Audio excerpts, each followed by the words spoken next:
You're sponsoring a few SPACs, but you could sponsor almost anything if you wanted to. Why did you pick Joby?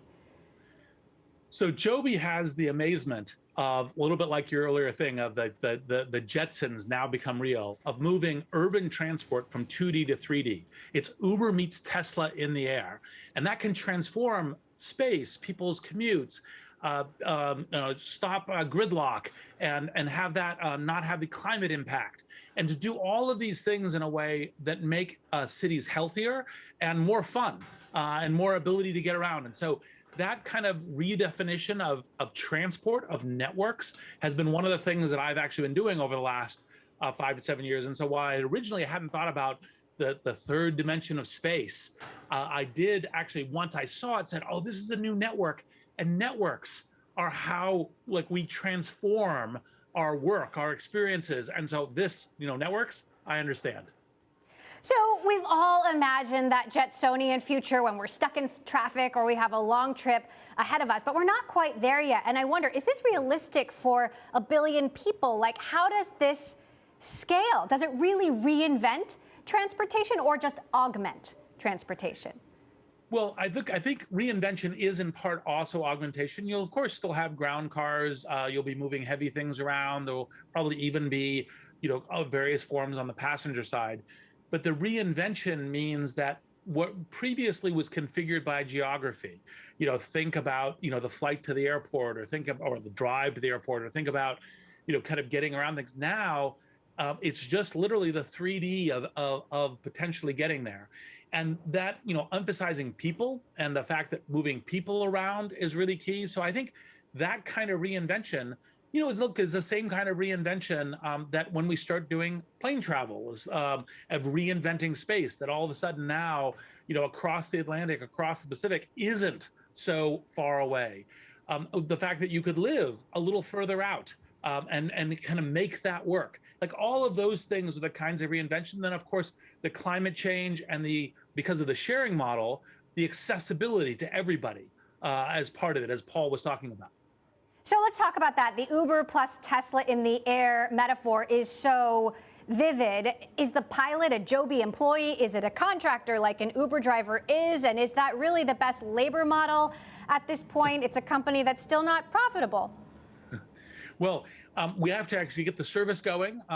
Joby is the first to have a G1 paper with the FAA. And the only eVTOL to have a G1 paper agreed on how certification will work. It's flown a prototype vehicle over 150 miles, over 1,000 test flights. So it's real. You can see it actually, in fact, flying. It's not a design. It actually has a pilot doing it.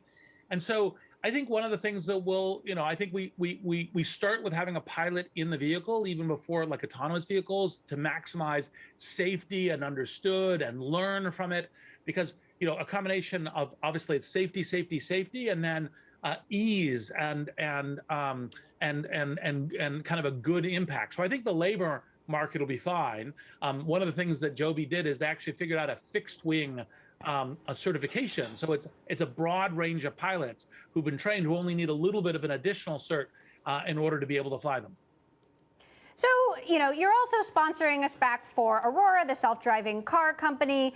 Between air taxis and self-driving cars and point-to-point space travel, which we've seen some progress in with Virgin Galactic and Blue Origin of late, what's your vision of how all of these different kinds of transportation fit together, let's say 10, 20 years, or I don't know, 50 years from now?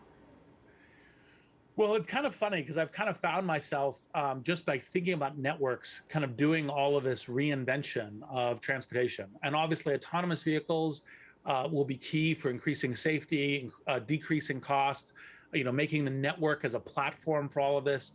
Aurora is obviously, led the Series A for Greylock. And Chris Urmson, who I sometimes refer to as the Henry Ford of autonomous vehicles, was the technical lead for building Waymo, and this is kind of the rebuild of it. And I think that what we're learning is that the central networks in human life, right? Obviously, we have the internet, but also transport are key to people's lives, to commerce. And so, what are the reinventions that then enable all of this new productivity on top of it? And so autonomous vehicles, both the kind of passenger, but also trucks for shipping when it gets to Aurora, all of these things are things that we have line of sight. We can see them. Like they're in Aurora, it's down the road. In Joby, it's in the air. But we can see that invention happening. It's just a question of getting there.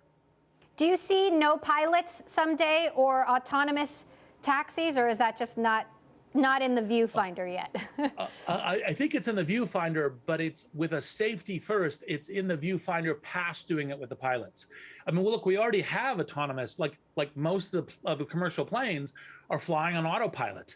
The great portion of the time they're in air. There's already a ton of that, but you want to make sure you've got it all right. You want to make sure, like, pilots are smart and are learners. You want to make sure that we've got it all 100% right before you do autonomous vehicles, which is the reason why Joby starts with a pilot. But it's definitely in the screen of the view ahead.